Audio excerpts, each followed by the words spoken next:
Good evening, everyone. So today will be our discussion is all about how to install Wi-Fi adapter into your PC. So daghan na bangutanan ako kung sao di ay pag himuon ng atong PC nga makakonect siya sa Wi-Fi wirelessly. Okay? Because kanang siguro perhaps sa katuang mga watay internet sa balay, makikonnect lang ka sa kanang hulog-hulog piso Wi-Fi bitaw or uban kay maray Wi-Fi sa silingan or hotspot sa gikan sa phone. So again, mas prefer sila Wi-Fi. Okay? So because ang atuang kong PC dili siya wa siya capability ma-connect wirelessly by default. Wired ginayaha connection kung magtunan siya mo-connect sa internet.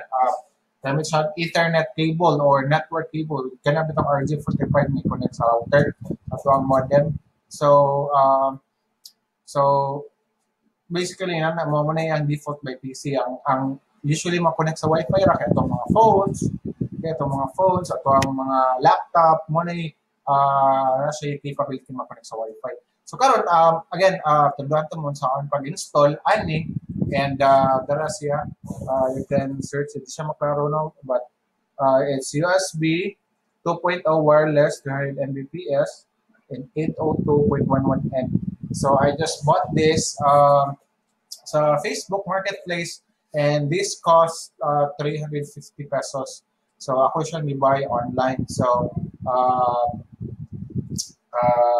tuluan to mo saan siya pag-install sa to ang mga PC. And by the way, ang mga benefits ani nga kanang atong PC kay connected wirelessly, number one is mobility. Pwede nimo bisinasan nimo ibutang nimo PC sa inyong balay, di na kinahanglan nga daghang kinahanglan nimo ibutang to sa dapit sa router, stationary ba.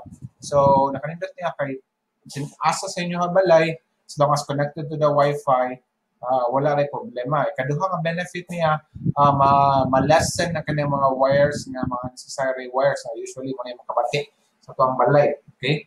So, napad siya ka na disadvantage na, ayan disadvantage kay, if i-compare nimo ang wired connection o ang wireless connection, especially if you're a gamer, wired gid ang preferred kusog siya. Pero office lang, Facebook, YouTube, mas nindot gid ang Wi-Fi. Alright, so again, mo ni siya ang kanang phone.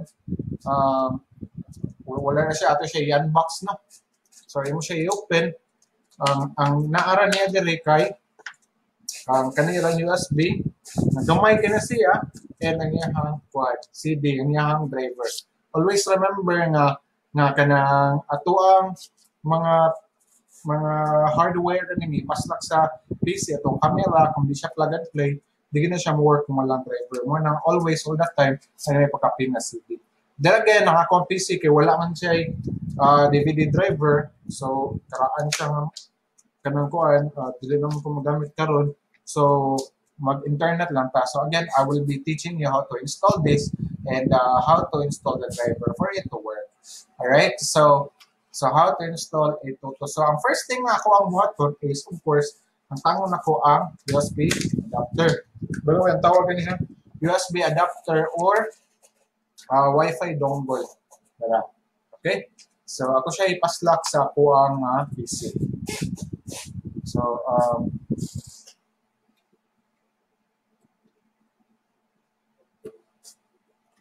okay, nakapaslak na siya. And how will I know if ni-detect siya? Importante na siya kung mapalit ka item mo, kinanan makibaw kita nga working. So how do we know?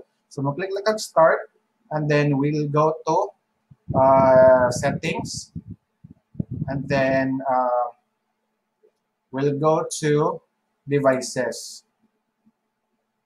So again, start settings and devices. As you can see, other devices, it's selected here 802, meaning ni-detect siya. So again, ni-detect nga to ang device, pero, okay, pero, dili pa na siya mo work. It's because kinanan pa installan o driver. Dili na siya mo work. So, unsa ka na to pag-install sa driver? So, ang atong buhaton is, okay guys, so, 1 minute. Ako nang gipaslak ang Wi-Fi dongle sa akong PC. And again, to check, may detect na siya diri. So again, dili pa siya mo-work. So, ato i-search, ato pang-install ang driver. So again, ang driver is CD. Pero since again, naroon sa internet, ato na lang i-utilize ang internet. So ato i-search kaya ang kaning 802 or ano one. So ako na siyang research diri. And 802.11 and so sumpayan na siya WLAN driver. WLAN driver. Alright? So, research na ko dara and ang first nga nigawas diri kay kani siya. So, ato na lang siya i-click WLAN driver. Okay? And then, ato siyang i-download now. Click na siya, download now. So, let's say, na question diri. What if walay kanang kuan, kanang internet, mo bitaw mag-wifi adapter kay walay internet. Unlike sa kuha kay connected ang kudaan sa wired good. So, dali ako mag-download dali. So, again, I'm just using this for the sake of instruction. So, let's say, for example, wala mo connection sa PC ninyo gigamit, na dili mo maka-download sa kanisiya. At the moment, since connected, for sure, connected mo sa Wi-Fi, inyong phone, you can download the file sa inyong phone. Just search the same there is a babaw. Okay? I-search lang siya sa babaw. So, or you can use your laptop. Okay? Dayon, in-search nyo, i-click na siya, i-download lang din mo siya, and magawas naman siya ang kanang installer. Mao ni siyang installer, WLAN driver. So, yun na siyang kapihon niya. Ibutang ni mo sa USB or yeah, USB. Ibalhin niyo mo dari sa mga PC kung asa na connect ang imong Wi-Fi adapter. So karon na naman diri akong installer no. So ako lang siya ibalhin for the sake of instruction no. Ako siya ibalhin no kanang ulang tao diri sa music. Ako siya ibutang diri ang file. So ano niya ang button kay naka-zip file man siya. Right click dayon, extract here. So after ana kay magawa sa dira ang installer. So, ang yung button is double-click na mo ang setup. Double-click setup, then click yes. So, mo-install na yun na siya. So, atong button is we just have to wait for it and then na instruction mo gawas, click next. Click next. And then, wait for it. And it will install for you. So, again, if you don't have internet on the PC that you're currently using, you can use your phone to download the file, or you can either use another PC. You can go to the internet cafe or perhaps laptop. Dayon, just search this one, then download the installer. Dayon, once na download na mo installer, butang sa USB, butang sa PC nimo kung asa nakapas na kato Wi-Fi adapter. Then, mo na siyang i-double-click ng setup and then mo-install na din siya. So, let's just wait for it. And then, click finish. And then, after na, as you can see, na siya Wi-Fi capability.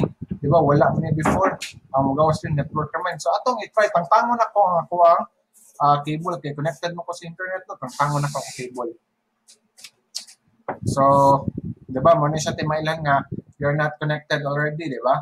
So, ato tanawon kung ni-connect ba, ato tanawon kung ni-detect ba ang Wi-Fi. So, i-click lang ako siya, and then, mamuna ako ang Wi-Fi. So, see, familiar, mura sa kanang atuang laptop. So, i-click lang na siya, connect automatically, connect, then ibutang niyo ang password. Click next. And as you can see, pareha na siya sa phone. Okay? So, connected na siya. So, I'm connected to them. Let's try to check na YouTube ko. So, connected na siya. Alright, so that's just basically it. How to install the Wi-Fi adapter. Alright? Again, thank you so much. Please subscribe and share. Thank you.